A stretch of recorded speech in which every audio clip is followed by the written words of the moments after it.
Welcome guys, Edwin here, and today I want to talk a little bit about how you can identify a production Emerson knife versus a custom Ernest Emerson knife. Okay, so let's go.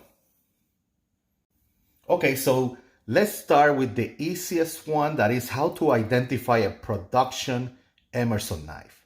A little bit of background is that Emerson Knife, the company, was founded in 1996, and Ernest's main goal was to be able to bring some of his customs to the masses, right? And those are the knives that we call production models by Emerson Knives. And how to identify them is pretty simple. Basically, they will all have a chevron sign that we are all familiar with, and it will have in the middle an Emerson knife stamp. Sometimes you have the year, sometimes you don't have the year. It depends, you know. Here, let me show you a 2000 Commander model.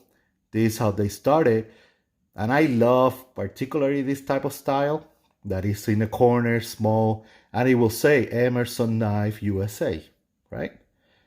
2000. One thing I want to mention, all the knives that you will see here, don't worry, we'll go and create videos and go through the history on all those knives. So I'm just going real quick on how to identify if it's production or not, okay?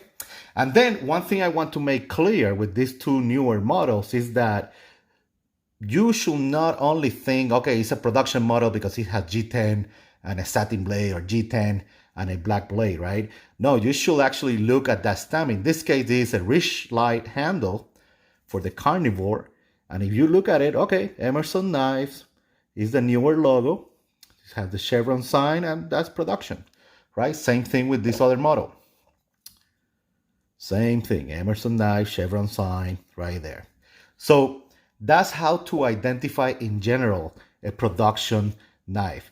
Now I'm going to switch with three production knives that are a little bit special, but I want to make sure that you're aware of them, or those cases, okay? Let me do that.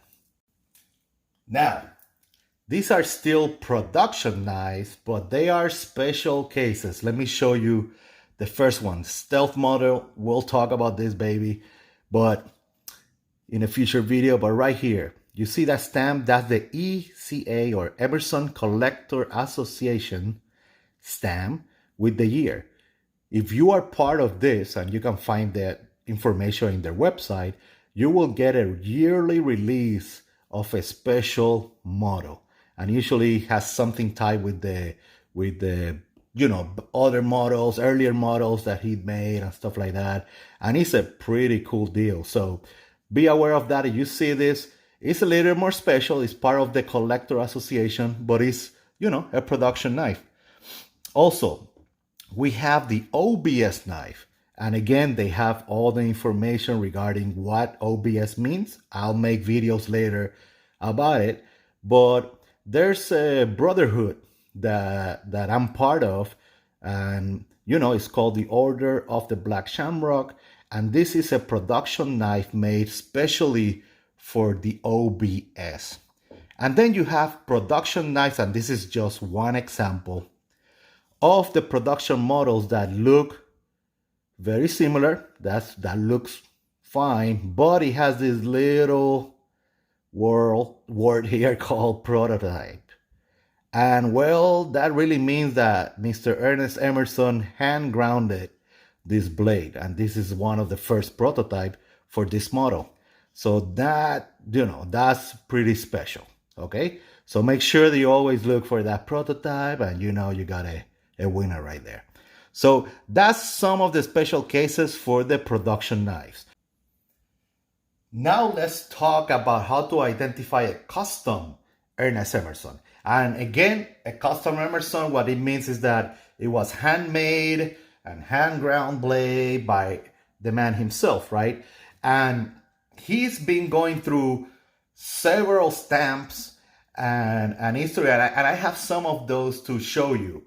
One thing I want to mention is that usually custom have this look, the green micarta, titanium, bead blasted bolsters, and that's a good, indication that, oh, what is this, But you should never base just on that look if it's a custom or not. Always look at the stamp of the blade, okay? There are other ways to look as well by disassembling the knife, but we'll do a separate video of that. Right now, we're only focusing on the stamps.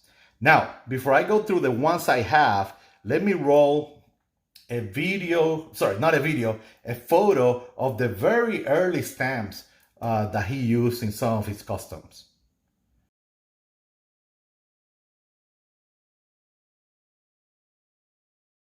So right there, what you saw is the really early Bowie Emerson stamp. That's really rare, okay?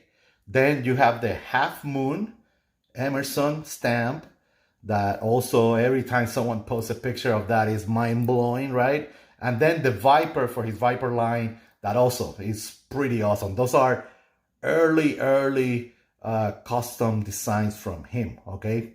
Now, the most common stamp that you will see right now on a custom will be the classic Emerson spec ward knives. Okay, you got that chevron sign with the line in the middle and Emerson spec ward knives in there. Okay, notice also in this blade we have prototype on that. That's special, like I mentioned in the previous set of knives, right? And I will make a video on all these knives, don't worry. But this is the most common stamp in the blade for an Emerson custom, okay? Just an example. Now, I don't want you to only focus if it has micarta or not, because in this example, this is like one of his initials karambit, and look at that blade, it says Emerson spec ward knife as well, with the chevron sign on it. That 24 means 24 of 25, I think. We'll make a video on this one as well. One of the first karambit models made by Mr. Emerson. And then other stamps that were used in specific years is the skull, Emerson handmade right there. I like this one, you know, it looks pretty sick. With the skull, this was used, I think, in 2014 and 2015 models. And then the one I'm carrying, that is that diamond logo that was only used in that 2004 run of custom. And that's it, you know, with those stamps, you should be able to identify if it's a custom or not for the most part. If you have any comment or question or clarification, feel free to contact me through Instagram and I'll put the hashtag somewhere. And yeah, thank you for watching. Talk to you later. Bye.